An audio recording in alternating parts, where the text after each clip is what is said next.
नमस्कार।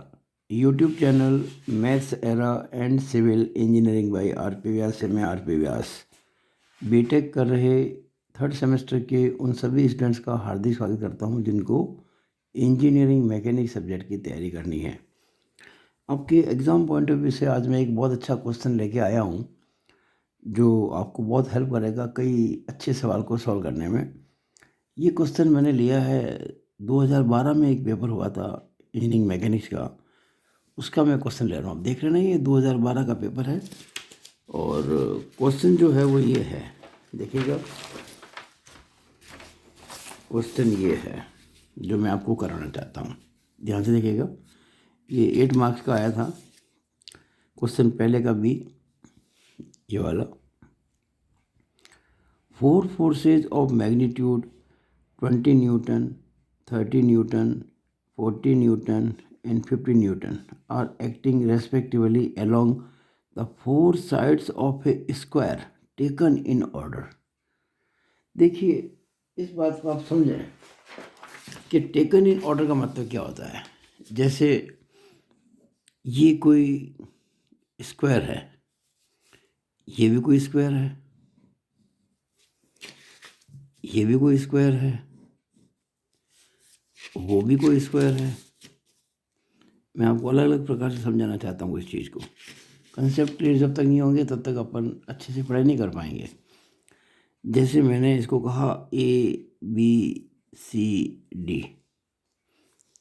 ये भी ABCD, ये भी ABCD, ये भी ABCD। तो ये जो कह रहे हैं क्वेश्चन के अंदर, ये जो 4 फोर्सेज हैं 20, 30, 40 and 50 are acting respectively along the 4 sides of a square taken in order. तो नॉर्मली हम जब ऑर्डर की बात करते हैं तो ए से शुरू करते हैं। तो AB, BC, CD, DA कितने फोर्स हैं? 20, 30, 40, 50। तो ये 20 न्यूटन, ये 30 न्यूटन, ये 40 न्यूटन और ये 50 न्यूटन। ये नॉर्मल में ऐसे ही किया जाता है, लेकिन इसका मतलब नहीं कि ऐसे ही किया जाता है। अपन को कंसेप्ट जब क्लियर करने होते हैं तो हर प्रकार से सोचना चाहिए। आप ज़रूरी नहीं कि 20 से शुरू करें। आप अगर शुरुआत B से करते तो उस केस में फिर ये BC, CD, DA, AB, तो 20, 30, 40 और 50, ये भी सही है। आप मान लीजिए शुरू C से करते तो CD, DA, AB, AB and BC कितना होता है? ये 20, 30, 40, 50। शुरू मान लीजिए आप D से करते तो DA, AB, BC, CD 20, 30, 40, 50 कैसे भी कर सकते हैं।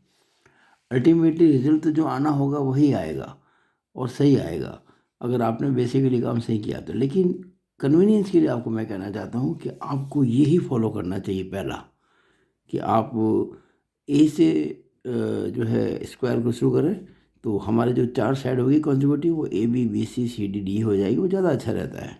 ठीक है, तो ये मुझे क्वेश्चन को समझाने के लिए 4 फिगर बनाने पड़े आपके लिए। एनीवेज, अब हम आगे चलते हैं। अब ये क्वेश्चन करें कैसे, तो इसको करने के लिए मैं आपको तरीका बता रहा हूँ, ध्यान से देखेंगे आप। अब ये मैंने इसके लिए फिगर बना रखा है। देखिए 2012 में ये प्रॉब्लम आई थी जिसको मैंने रेड मार्क से, रेड पेन से लिखा हुआ है। ये मैंने एक स्क्वायर बना दिया ABBCCD इसकी 4 साइड से, और चारों साइड जो है ये 4 फोर्सेस को रिप्रेजेंट करती है बाय मैग्नीट्यूड एंड डायरेक्शन। तो A to B, B to C, C to D, D to A। मैंने AB को हॉरिजॉन्टल मान लिया। I assumed the side AB of square ABCD is horizontal। तो ये फोर्स हो गया हॉरिजॉन्टल। ये चूँकि 90 एंगल होता है ना, स्क्वायर का हर एंगल 90 डिग्री ही होता है इसलिए हो जाएगा वर्टिकल। ये अगेन हॉरिजॉन्टल, ये अगेन वर्टिकल। तो हमने ये 4 फोर्सेस स्क्वायर की जो 4 कॉन्जिक्यूटिव साइड्स हैं ABBCCD DA पे लगा दिए, जैसा कि एग्जाम में क्वेश्चन में बोला हुआ है। तो ABCD इज ए स्क्वायर। अब देखिए हमें जो इस क्वेश्चन में पूछा गया है, क्या पूछा गया है, मैं एक बार फिर से क्वेश्चन पढ़ता हूँ, आपको समझ आ जाएगा। Determine the magnitude, direction and position. ये पोजीशन एक बिल्कुल नया वर्ड आ गया है जो अभी पिछले वीडियो में नहीं था।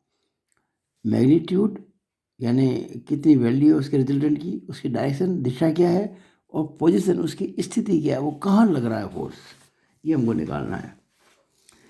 देखिए एक तो क्वेश्चन ऐसा होता है जिसमें कई सारे फोर्सेस किसी पॉइंट पर एक्ट करते हैं, यानी वो सब फोर्स होते हैं एक्टिंग एट ए पॉइंट, उसे हम कह सकते हैं कॉन्करेंट फोर्सेस। वो को प्लानर भी होते हैं और कॉन्करेंट भी होते हैं, यानी एक ही प्लेन में होते हैं और एक पॉइंट से पास होने वाले। ये चार फोर्सेस है तो को प्लानर, एक ही प्लेन में है लेकिन एक पॉइंट से पास नहीं होते हैं। ये जो चार फोर्स हैं ये एक स्क्वायर की जो साइड्स के अलोंग लग रहे हैं, किसी एक पॉइंट से सारे पास नहीं हो रहे हैं। तो ऐसे क्वेश्चन में क्या होता है कि केवल रिजल्टेंट का जो मैग्नीट्यूड है और उसकी जो डायरेक्शन है वही काफ़ी नहीं होती है, हमें ये भी पता करना पड़ता है वो किस पॉइंट से रिजल्टेंट पास होता है। तो ये हम चीज़ पता करेंगे। इसमें एक बिल्कुल नई चीज़ और आएगी सामने, वो पहले समझ लेते हैं फिर क्वेश्चन करते हैं। इस क्वेश्चन में 3 पार्ट हो गए। पहला रिजल्टेंट निकालना, जो बिल्कुल सिंपल है, जो अब तक करता है बिल्कुल वैसे ही करेंगे। फिर उसकी निकालना डायरेक्शन, ये बिल्कुल सिंपल है, जैसे अब तक करता है वैसे ही करेंगे। लेकिन ये जो पोजीशन ऑफ रिजल्टेंट जो निकालेंगे इसके लिए एक बिल्कुल नई चीज़ काम लेंगे जो आपको मैं बताना चाहता हूँ। वो एक थ्योरम है, थोड़ा सा इसको पढ़ लेते हैं, समझ लेते हैं, तो आपको क्वेश्चन करने में आसानी हो जाएगी। देखिए उसको कहते हैं वेरिग्नन थ्योरम। वेरिग्नन्स थ्योरम, हिंदी में अगर बोलूँ तो वेरिग्नन प्रमेय, इंग्लिश में बोलूँ तो वेरिग्नन्स थ्योरम। ये थ्योरम क्या कहती है कि अगर किसी प्लेन में कुछ फोर्सेस एक्ट कर रहे हैं जो कि बेशक एक्टिंग एट ए पॉइंट नहीं है, प्लेन तो एक ही है लेकिन सारे फोर्सेस एक पॉइंट से पास नहीं होते हैं। जैसे मान लीजिए कोई फोर्स ऐसा है, कोई फोर्स ऐसा है, कोई फोर्स ऐसा है, इस तरह से कोई फोर्स ऐसा है। प्लेन तो एक ही है, फोर्स ये 4 लग रहे हैं। अब अगर ये 4 फोर्सेस हैं तो इनका कोई रिजल्टेंट तो होगा। हमने मान लिया ये इसका रिजल्टेंट है, मान लिया कुछ समय के लिए, फॉर ए टाइम बीइंग हमने मान लिया कि इन चारों फोर्सेस का ये अकेला रिजल्टेंट है। अब अगर ये रिजल्टेंट है तो ये चारों फोर्स मिलकर जो इफेक्ट पैदा करेंगे वही इफेक्ट ये अकेला फोर्स पैदा कर देगा, क्योंकि ये इन चारों का रिजल्टेंट है। यही वेरिग्नन थ्योरम का, यही जो है ना वेरिग्नन थ्योरम का मूल आधार है, यानी कि बेस है कि effect of resultant is exactly same as effect of the all forces.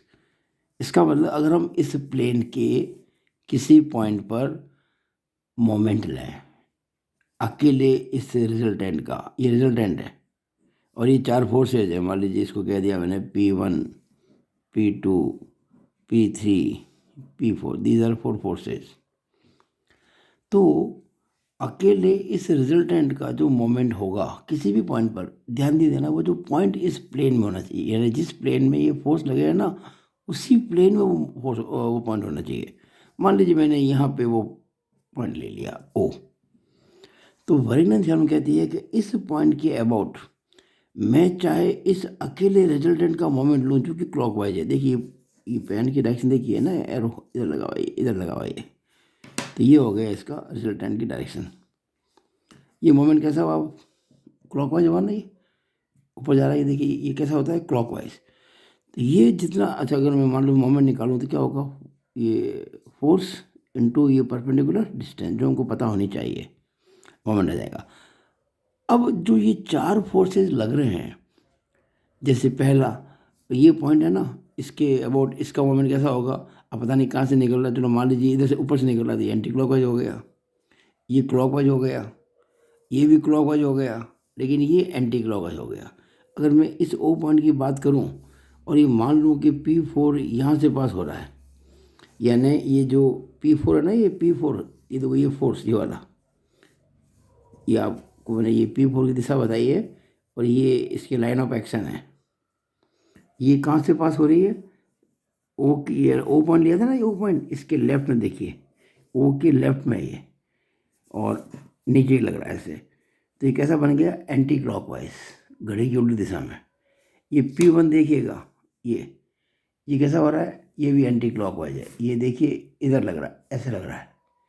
और वो देखिए P3, ये ऐसे लग रहा है क्लॉकवाइज। और वो देखो P2, वो भी ऐसे लग रहा है क्लॉकवाइज। आप ऐसा समझ सकते हैं कि अगर ऐसे कोई फोर्स लग रहे हों किसी पॉइंट के अराउंड, इस प्रकार से, राइट में ऊपर देखूँ तो राइट में, नीचे देखूँ तो लेफ्ट में देखूँ तो ऊपर, और राइट में देखूँ तो नीचे, ये सभी क्लॉकवाइज मोमेंट बनाते हैं। और इसका उल्टा, अगर राइट में ऊपर, लेफ्ट में नीचे, ऊपर देखूँ तो लेफ्ट में, नीचे देखूँ तो राइट में, ये सारे जो हैं ये एंटी क्लॉकवाइज, घड़ी की, जैसे घड़ी की सुई चलती है ना, उल्टी चलेगा सुई, तो ये उल्टी सुई की दिशा है, और ये सीधी जो चलती है घड़ी क्लॉकवाइज। और हम क्या करते हैं हमेशा कि एंटी क्लॉकवाइज, तो अगर मैं बोल दूँ ACW, एंटी क्लॉकवाइज, इसको हम पॉजिटिव मोमेंट मानते हैं नॉर्मली। और CW यानी कि क्लॉकवाइज मोमेंट अगर होगा, उसको मैं नेगेटिव मानूंगा। ये नॉर्मल नोटेशन है ये। आप चाहो तो इसको प्लस इसको माइनस कर सकते हो, या इसको प्लस इसको माइनस कर सकते हो, पर मैं इसी को फॉलो करूँगा। एंटी क्लॉकवाइज का मतलब प्लस, और क्लॉकवाइज का मतलब माइनस। तो मैं आपको बता रहा था कि इस O पॉइंट के अबाउट इस रिजल्टेंट का जो मोमेंट होगा वो उतना ही होगा जितना कि इन चारों फोर्सेस के मोमेंट्स की एल्जेब्रिक सम होगी। ये वरिनन थ्योरम है। इसका प्रूफ भी आपके कोर्स में है, लेकिन फिलहाल आप इसको समझ लें तो मैं इसके बेस पे सवाल करूँगा। अच्छा, मैं पॉइंट कहीं भी ले सकता हूँ, लेकिन मैं क्या करूँगा इस प्रॉब्लम के अंदर, जब मैंने ये कहा कि मैं इस प्लेन में, ये पेपर का जो प्लेन है, इसमें कहीं पर भी पॉइंट ले सकता हूँ, तो मैं क्या करूँगा कि वो पॉइंट जो कहीं पर भी लूँगा ना, वो कहीं पर कहाँ होगा, वो इस आर की जो लाइन ऑफ एक्शन है रिजल्टेंट की, यहाँ के ले लेंगे, यहाँ के ले लेंगे, यहाँ ले लेंगे। नाउ मैं वो पॉइंट हमेशा लूँगा रिजल्टेंट की लाइन ऑफ एक्शन पर। कारण क्या?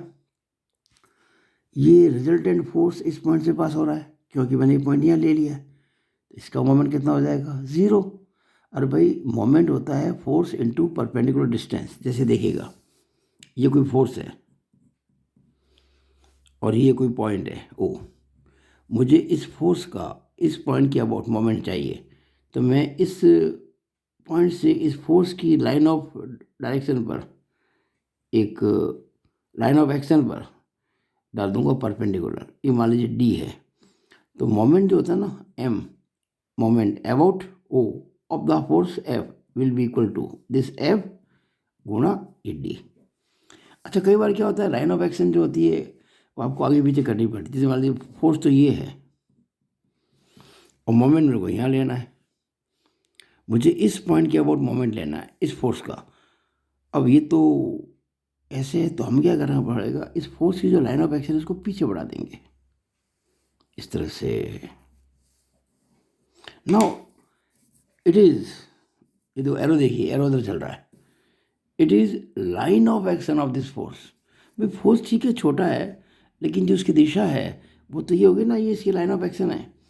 आपको मोमेंट निकालने के लिए इस पॉइंट O से इस फोर्स की लाइन ऑफ एक्शन पर परपेंडिकुलर डालना है। अगर ये डिस्टेंस D है तो हम कहेंगे इस फोर्स F का इस पॉइंट O के अबाउट जो मोमेंट होगा वो होगा फोर्स इनटू परपेंडिकुलर डिस्टेंस। कई बच्चे जल्दी जल्दी में ये D से ये ऐसा नहीं होना। D जो होता है वो हमेशा फोर्स की जो लाइन ऑफ एक्शन है उस पर परपेंडिकुलर ही होगा।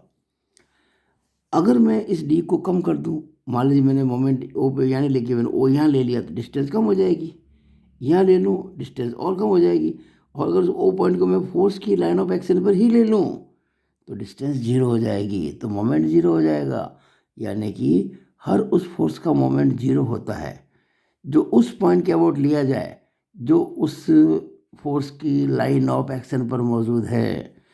तो ये मैं कहना चाहता था कि अगर मैं इस रिजल्टेंट की लाइन ऑफ एक्शन पर कोई मोमेंट कोई पॉइंट लेता हूँ तो इसके अबाउट तो इस रिजल्टेंट का मोमेंट जीरो होगा, क्योंकि इसी पॉइंट पे आ रहा है, इसी लाइन पे आ रहा है।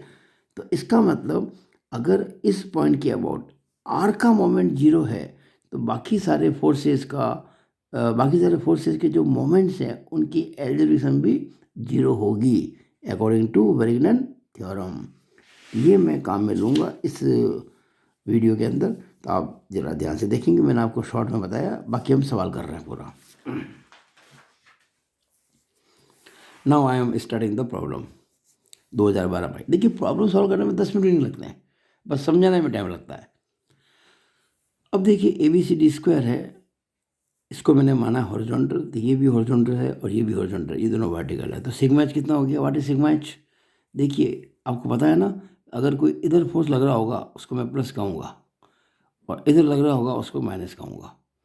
सिग्मा एच कितना हो गया, ये 20 और वो इधर है तो 40 माइनस का, तो हो गया 20 minus 40 is equal to -20 newton. Okay, now sigma B. Vertical में क्या होता है कि ऊपर की ओर फोर्स लगता है उसको हम प्लस कहते हैं, और नीचे की ओर लगता है उसको माइनस कहते हैं। तो ये 30 ऊपर लग रहा है तो 30 प्लस हो गया, और 50 नीचे लग रहा है माइनस हो गया, ये भी -20 हो गया।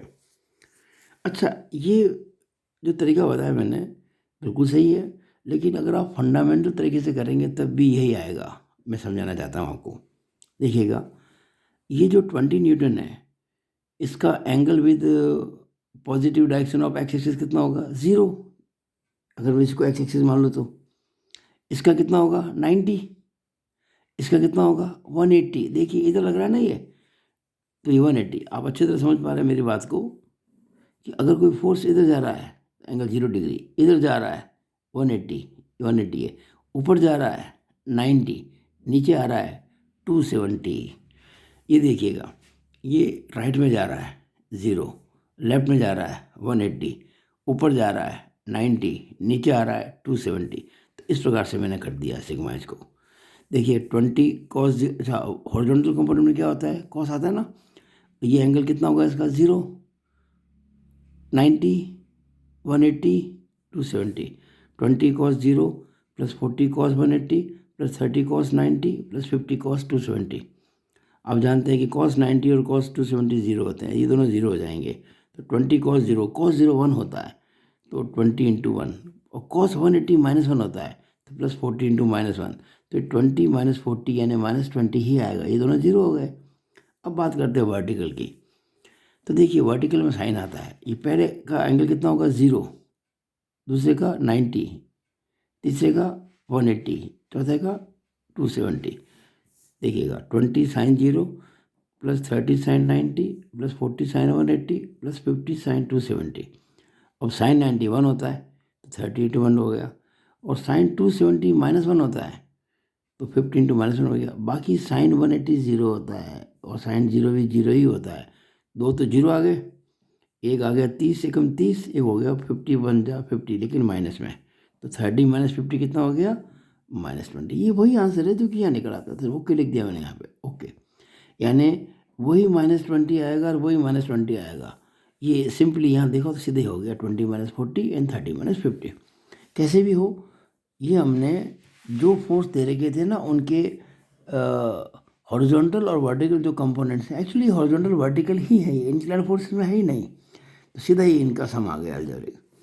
तो फाइनली क्या रहा कि sigma H is equal to -20 newton and sigma B is equal to -20 newton.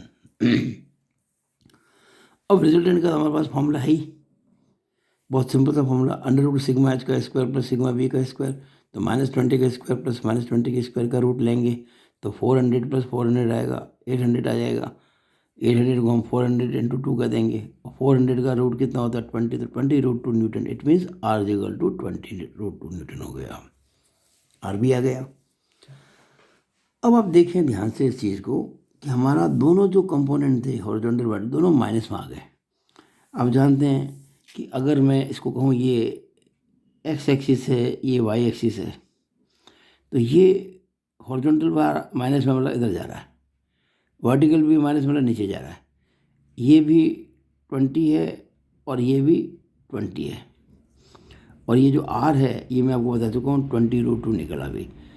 अब आप जानते हैं कि अगर मैं इस एंगल को थीटा कहूँ तो टेन थीटा कितना हो जाएगा, परपेंडिकुलर अपॉन बेस यानी कि 20/20, और 20/20 कितना होता है 1, और टेन 45 1 होता है, तो थीटा कितना हो गया 45 डिग्री।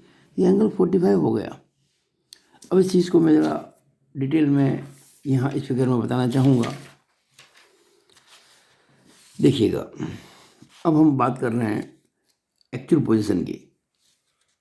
देखिएगा, ये हमारा स्क्वायर है ABCD। वैसे आपको मैं कह चुका था कि ये जो एंगल है, अभी बताया ना आपको, मैंने जस्ट अभी बताया था आपको कि ये रिजल्टेंट की जो डायरेक्शन है ये हॉरिजॉन्टल से 45 डिग्री नीचे की तरफ है ऐसे। लेकिन कोई जरूरत नहीं है यहाँ लग रहा हो, दिशा ये है, it is direction not position. Position इसकी हाँ होगा एंगल ये, तो पोजीशन इसकी ये भी हो सकती है, ये भी हो सकती है, ये भी हो सकती है, इसके पैरेलल कोई भी लाइन हो सकती है, इसके पैरेलल। तो इसके लिए मैंने एक थोड़ा सा खुला खुला चित्र बना दिया आपको समझने के लिए। देखिएगा, ये मैंने ABCD स्क्वायर बना दिया, वो चारों फोर्स मैंने शो कर दिए। अच्छा, मैंने इसकी जो स्क्वायर है ना उसकी एक साइड को मैंने A नाम दे दिया, मतलब उसकी मेजरमेंट ये नाम नहीं, इसकी मेजरमेंट यानी इसका माप, इसकी लंबाई। अगर ये A है तो ये भी A होगा, स्क्वायर की चारों साइड बराबर होती है। और मैंने क्या किया कि इसकी जो लाइन ऑफ एक्शन है वो एंगल तो 45 हम निकाल चुके थे, ये वाला, इसको मैंने यहाँ मान लिया।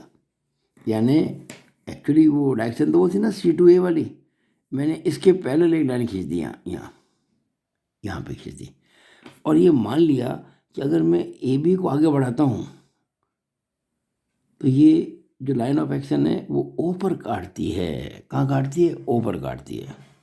किसको? AB को बढ़ाने पर। और मैंने ये भी मान लिया कि B से O की जो दूरी है वो x है। अब मैं ये x निकालना चाहूँगा, अब मेरी इच्छा है कि मैं x निकालूँ, तो हम क्या करेंगे, रिजल्टेंट तो R निकाल ही चुके थे, डायरेक्शन भी निकाल चुके थे 45 डिग्री। अब हम पोजीशन निकालना चाहते हैं, तो मैंने मान लिया पोजीशन जो है B से x है, BO x है, ये लिख दिया मैंने यहाँ पे। देखिएगा ध्यान से, मैंने कहा ना लेट BO बराबर x, यहाँ पे एक बात लिखी मैंने यहाँ पे, let line of action of R which was 20√2 Newton cuts the AB extended at O and BO is equal to x। ये जो लाइन ऑफ एक्शन है R की, जो कि AB को आगे बढ़ाने पर O पर कट करती है, और BO को मैंने x मान लिया। अगर BO x है तो AO कितना हो जाएगा? देखिए, इसकी लंबाई मैंने A मान रखी है, ये x मान रखी है, तो पूरी लंबाई ये यहाँ से यहाँ तक कितनी होगी दूरी? A + x, AO is equal to A + x। अच्छा, अगर मैं आपसे पूछूं ये जो 40 न्यूटन है ये वाला फोर्स, इसकी इस O से डिस्टेंस कितनी है? तो मैंने ये जो 40 है ना, इसके ऊपर एक अपना पेन रख दिया ऐसे, इस प्रकार से। ये इसकी इस 40 न्यूटन की लाइन ऑफ एक्शन है ये वाली। हमेशा ध्यान देना, लाइन ऑफ एक्शन में क्या ध्यान देना होता है कि जो एरो आपने मार्क कर रखा है उसका जो पॉइंट है, सब शुद्ध भाषा में बोल सकते हैं मारवाड़ी में, नुक्का। तो नुक्का किधर है इसका? नुक्का देखिए लेफ्ट की तरफ है, तो ये पेन की जो बॉल पेन की नोक है ना, इसको हमने उधर पॉइंट की तरफ कर दिया, ऐसे कर दिया। अब देखो, अगर मैं कहूँ आपसे इस लाइन ऑफ एक्शन की इस O से दूरी कितनी है, तो हम क्या करेंगे, O से डाल देंगे परपेंडिकुलर, जो कि मैंने ये मार्क कर रखा A, क्योंकि ये A ही है, ये स्क्वायर की साइड A मान रखी ना मैंने, इस तरह से।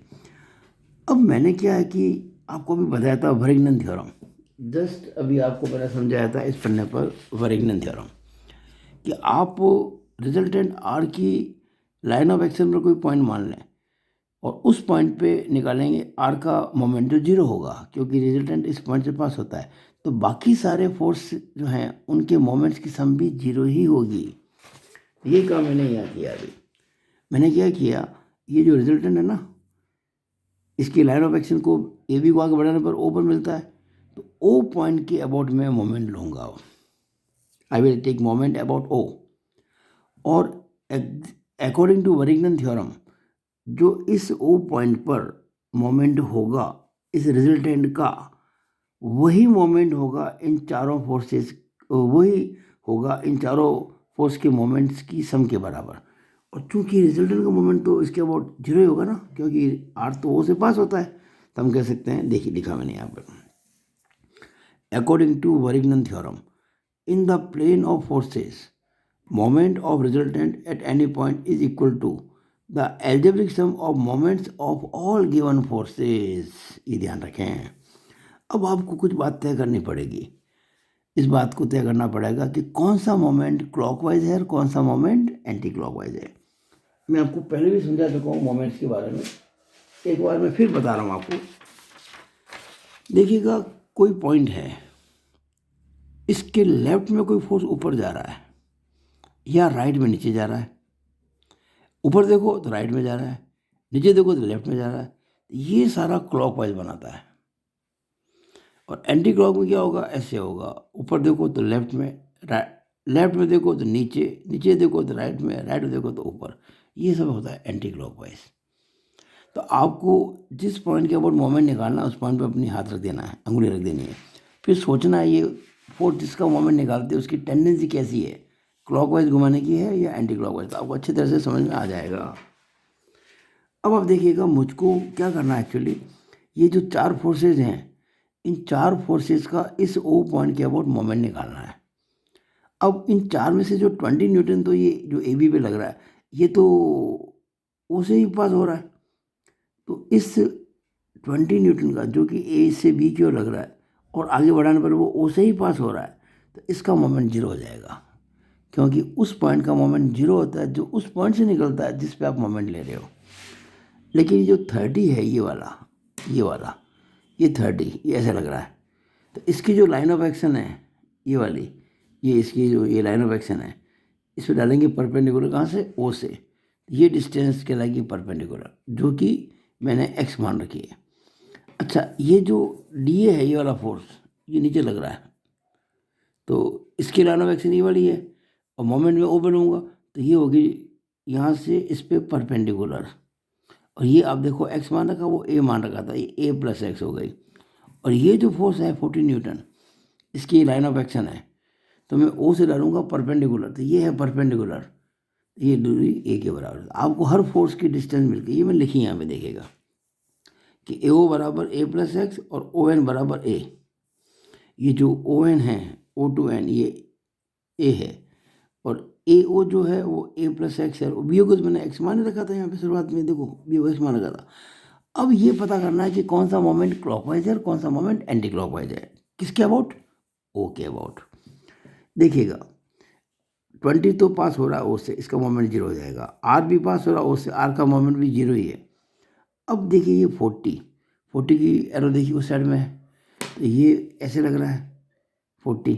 इस पॉइंट के ऊपर देखिएगा, ये फोर्स ऊपर लग रहा है और लेफ्ट में है, और पॉइंट के ऊपर और लेफ्ट में जब होता है तो क्या बनता है? Anti clockwise. देखिए इस पॉइंट के ऊपर और लेफ्ट में, ये 50, ये इस पॉइंट के लेफ्ट में है और नीचे है ऐसे, तो ये हो गया एंटी क्लॉकवाइज। यानी 40 भी एंटी क्लॉकवाइज और ये 50 भी एंटी क्लॉकवाइज। लेकिन ये जो 30 है ऊपर लग रहा है, इस पॉइंट के लेफ्ट में है और ऊपर है।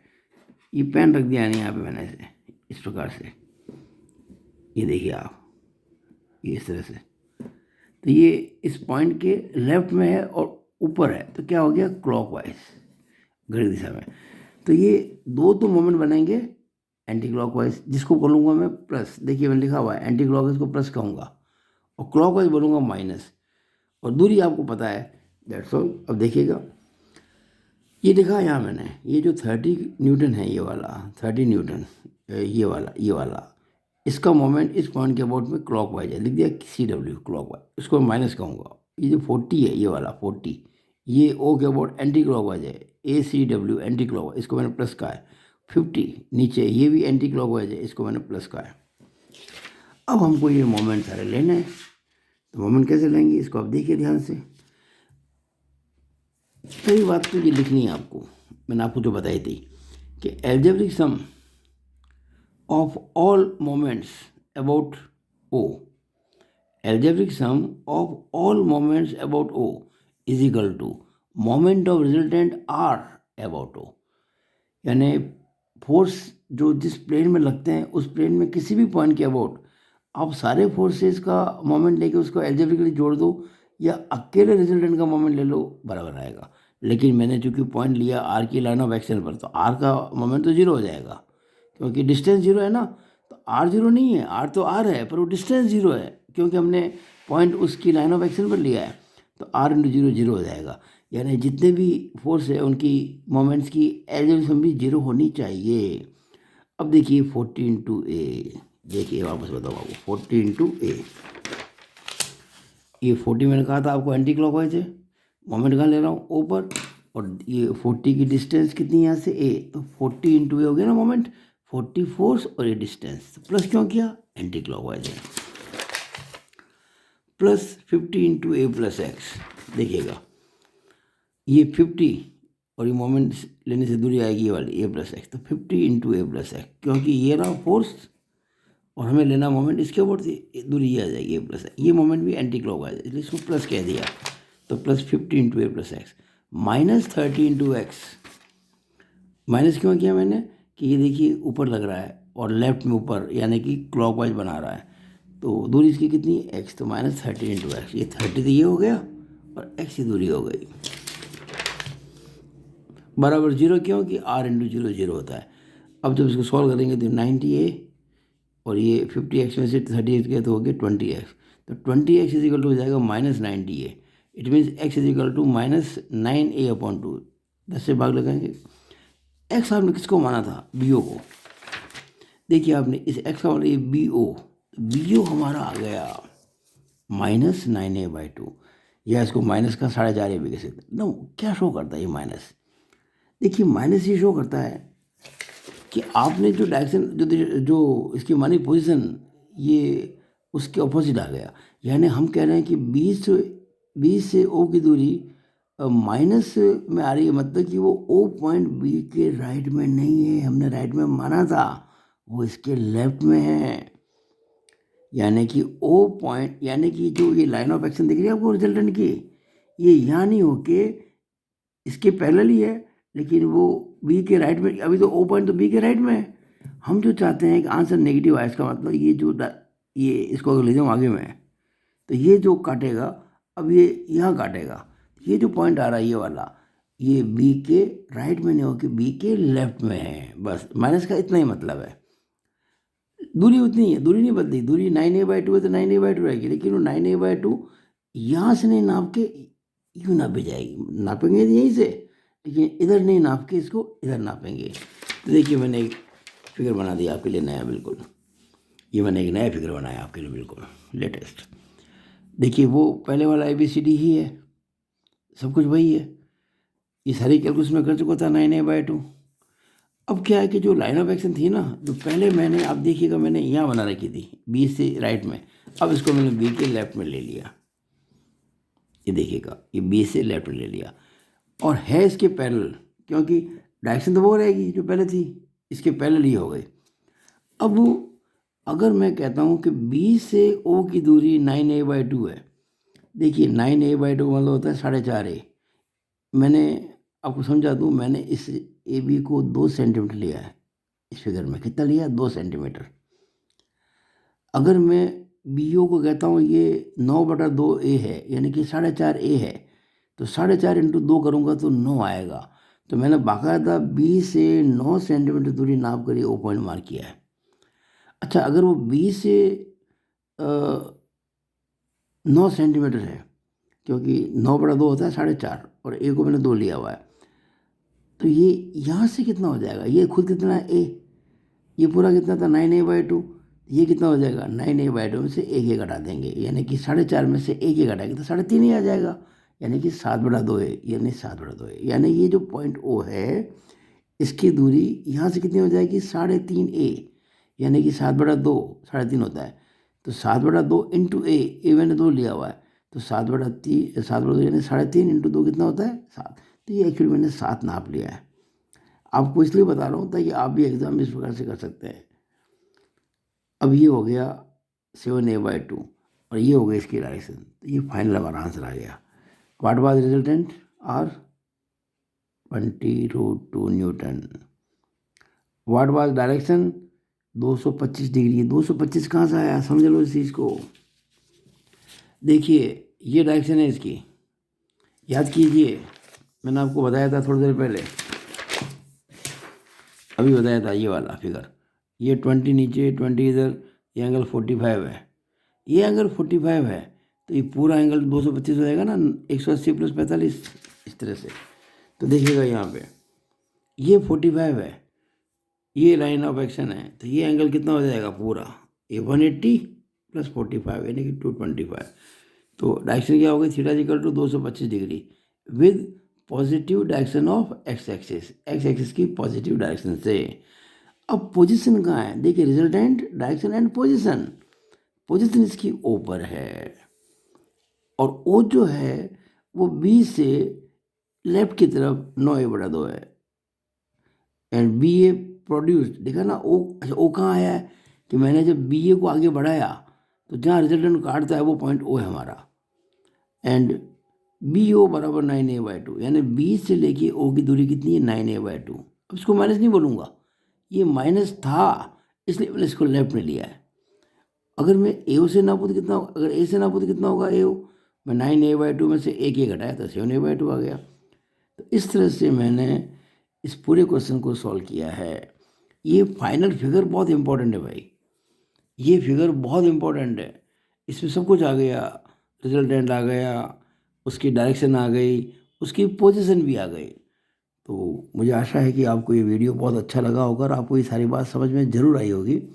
तो देरी इस बात की भाई भूलें ना इसको, इस वीडियो को जितना ज़्यादा लाइक करें उतना अच्छा मेरे लिए और आपके लिए भी, और इसको शेयर करें अपने अधिकतम दोस्तों के साथ में।